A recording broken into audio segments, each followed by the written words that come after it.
नालायक सौतेली माँ। हरिपुर गांव में एक पंडित रहता था। उस पंडित के पत्नी का नाम चंदा था। एक दिन यह पंडित ने अपनी पत्नी को अपने बिना खाना खाने से मना किया ताकि कहीं ऐसा न हो जाए कि वह बकरी बन जाए। इसके जवाब में उसकी पत्नी चंदा ने भी उससे यही कहा कि वह भी उसके बिना खाना नहीं खाएगा ताकि वह कभी शेर न बन जाए। दोनों ही राजी हो गए। इस तरह काफ़ी दिन और महीने निकल गए और दोनों में से किसी ने अपना वादा नहीं तोड़ा। दोनों एक दूसरे के साथ ही खाना खाते थे।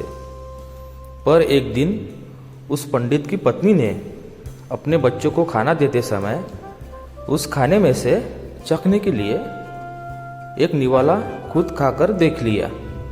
क्योंकि उस समय उसका पंडित पति वहाँ नहीं था तो उसकी पत्नी तुरंत ही बकरी बन गई। जब वह पंडित घर आया तो उसने देखा कि एक बकरी उसके घर के चारों तरफ जोर से आवाज़ करके घूम रही है। यह देखकर वह बहुत दुखी हुआ क्योंकि वह तुरंत ही जान गया कि वह बकरी और कोई नहीं बल्कि उसकी प्यारी पत्नी चंदा थी।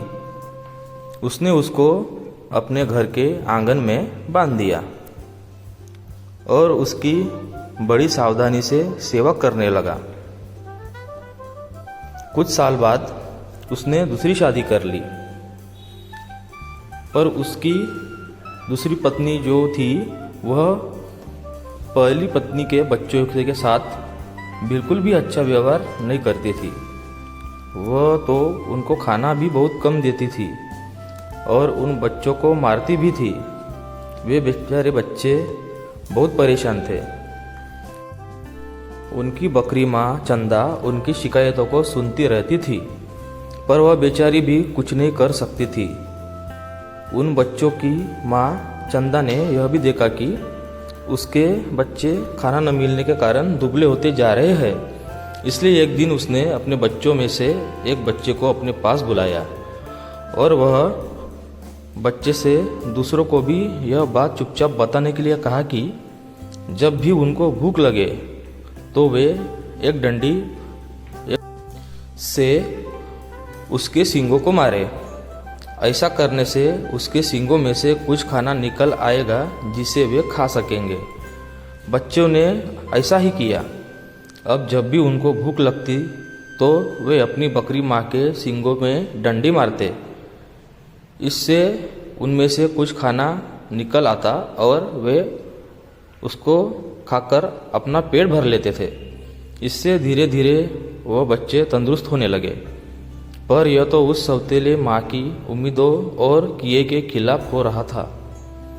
उसके सौतेले बच्चे तो दुबले होने के बजाय और ज़्यादा तंदुरुस्त होते जा रहे थे, जबकि वह खुद उनको बहुत कम खाना देती थी।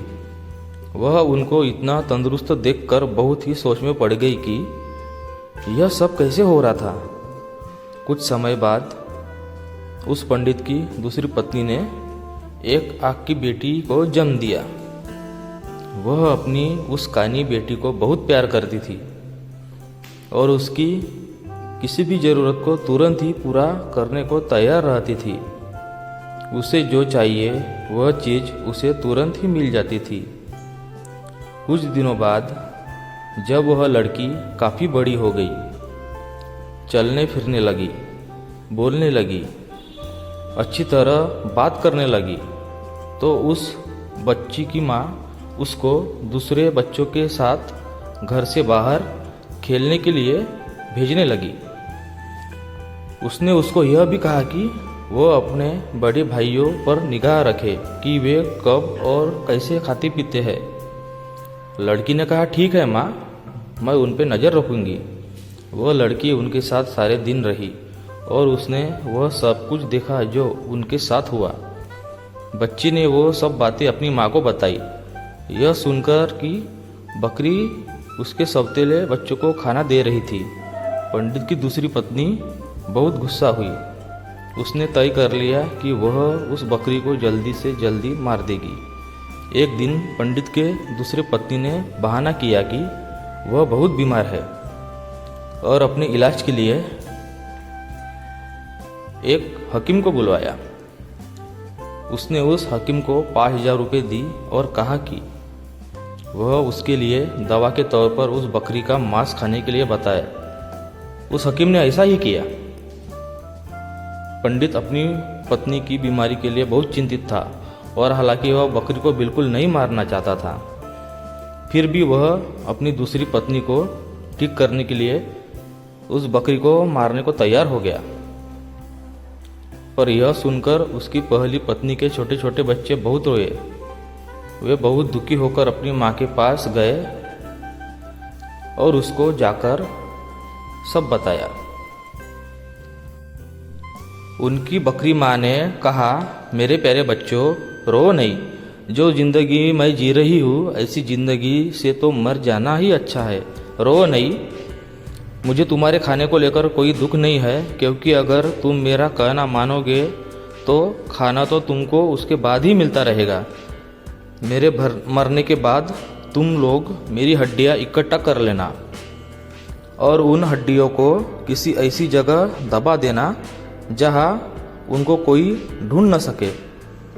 फिर जब भी तुमको भूख लगे तो तुम वहाँ आ जाना और तुमको वहाँ खाना मिल जाएगा।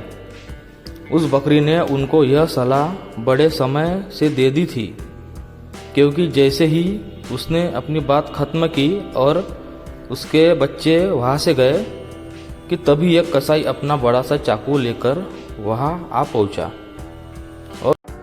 और उसने उस बकरी का गला काटकर उसको मार दिया। उस बकरी के शरीर के छोटे टुकड़ों में काटकर पका दिया गया। पंडित की दूसरी पत्नी ने उस बकरी के मांस को खाया, पर बच्चों को केवल हड्डियां ही मिली। बच्चों ने उन हड्डियों का वही किया जो उनकी बकरी माँ ने उनसे करने के लिए कहा था। उन्होंने उसकी हड्डियां एक ऐसी जगह दबा दी जहां उन्हें कोई ढूंढ नहीं सकता था। जब उनको खाने की ज़रूरत होती तो तब वे वहां जाते और उन हड्डियों से खाना मांग लेते थे और उनको खाना मिल जाता था। तो उनको अब फिर से खाना रोज रोज और खूब मिल रहा था। अब वे भूखे भी नहीं रहते थे। उनकी तंदुरुस्ती फिर से ठीक होती जा रही थी। उस बकरी के मर जाने के कुछ सालों बाद बकरी पत्नी के सभी बेटे और बेटी जवान हो गए। एक दिन पंडित की पहली बकरी पत्नी की बेटी पानी के नाले में अपना चेहरा धो रही थी कि उसी नाक की नथनी खुल गई और पानी में गिर गई। एक बड़ी मछली ने पानी के साथ साथ नथनी को भी पी गई। अब हुआ यह कि एक मछियारा ने वह मछली पकड़ ली और राजा के रसियों वालों को बेच दी। रसियों ने जब उस मछली को पकाने के लिए काटा तो उसको यह देखकर बड़ा आश्चर्य हुआ कि उसके अंदर तो नाक की एक नथनी थी। वह नथनी राजा के पास लेकर गए तो राजा को भी उसमें रुचि हो गई। राजा ने अपने राज्य में घोषणा पिटवा दी कि किसी की भी नाक की नथनी खो गई हो वह उसको राजा के पास आकर ले जाए। 2 ही दिनों में उस लड़की का बड़ा भाई राजा के पास आया और बोला कि वह नाक की नथनी उसके बहन की थी। उसकी यह नाक की नथनी उसका चेहरा धोते समय नाले में गिर गई थी। वह बड़ा भाई अपनी बहन को भी अपने साथ लेके आया था। राजा ने उस लड़की को बुलाया तो वह उसकी सुंदरता और अच्छा व्यवहार देखकर इतना आकर्षित और प्रभावित हुआ कि उसने उससे शादी करने की ठान ली।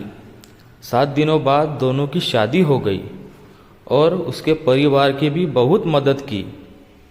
यह देखकर पंडित की दूसरी पत्नी को बहुत जलन हो रही थी। कुछ दिन बाद पंडित के दूसरे पत्नी का पैर गिरने से टूट गया। अब वह लंगड़ी अपाई सिर्फ खटिया पर ही रहती थी। उसकी किसी ने ही मदद नहीं की।